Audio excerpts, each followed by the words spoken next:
मेरी नैनों की नूर, सबको प्यार भरा नमस्कार स्वीकार हो। आज मैं आप लोग को एक कहानी सुनाने जा रही हूँ। कहते यूनान में एक विख्यात जोशी था।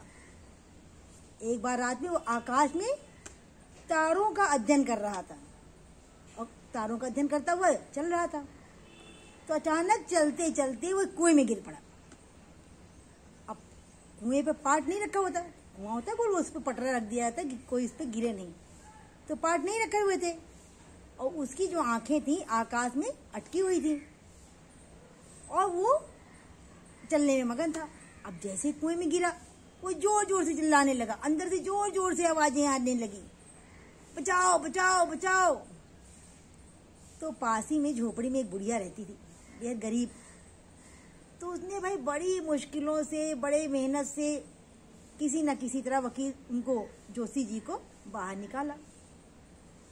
अब जब जोशी जी बाहर निकले तो जोशी जी ने बुढ़िया का धन्यवाद दिया और कहा कि देखो तुम्हें कितना बड़ा सौभाग्य प्राप्त हुआ है कि तुमने किसको बचाया है।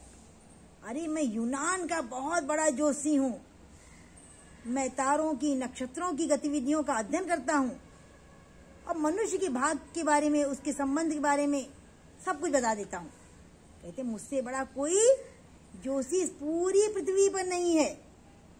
तो भैया तूने मुझे बचाया, बोल ला मैं तेरा भाग्य बताता हूं।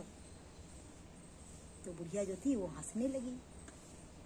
तो उसने बुढ़िया से कहा कि ए माई तो क्यों हंस रही है, मैं सच में बहुत बड़ा जोशी हूं। मेरे पास राजा महाराजा आते हैं, मेरे पास कारों की लाइन लगी रहती है, लोग मेरे पास पालकी पर बैठ के आते हैं और मैं खूब फीस लेता हूं।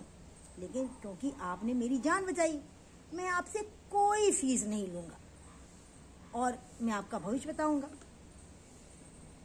तो बुढ़िया फिर हंसने लगी, फिर से हंसने लगी और बोली कि मैं इसलिए हंस रही हूं कि जिसे अपने सामने का कुआं नहीं दिखाई पड़ता, वो चांद तारों की गतिविधियां, नक्षत्रों और भविष्य वगैरह को क्या बता सकता है। वो क्या देख सकता है जिसे सामने का कुआं नहीं दिख रहा, उसे क्या दिख सकता है।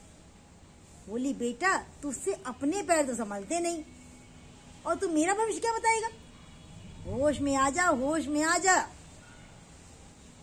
अब वो तो सन कि मेरे आगे तो लाइन लगी रहती है, मेरी तो इतनी कदर, इसने मुझे ऐसे कह दिया। अब ये घटना जो थी उसके लिए बड़ी चोट पहुंचाने वाली थी।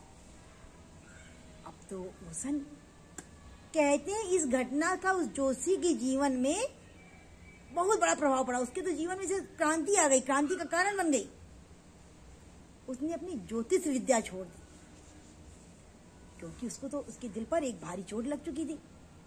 कहते यही हमारी आशावादी की भ्रांति है।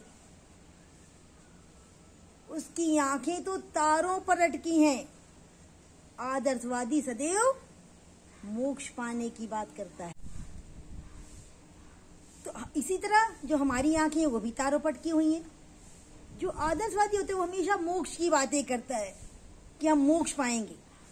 कहते अरे ये सड़ा गला काम तो हमसे छूटा नहीं और हम बात करते हैं कि हमको बैकुंठ मिल जाएगा।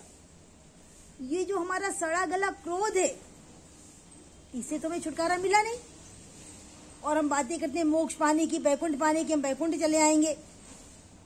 कहते ये जो गड्ढे हैं ये क्रोध के कारण है, वैमनस्य के कारण है, ईर्ष्या के कारण है, घृणा के कारण है। जो हमारे विकार है ना, काम, क्रोध, लोभ, मोह, अहंकार, ये तो उन सब के गड्ढे हैं जगह जगह पर और हम इनको नहीं देखते हैं। हम मोक्ष पाने की बात करते हैं।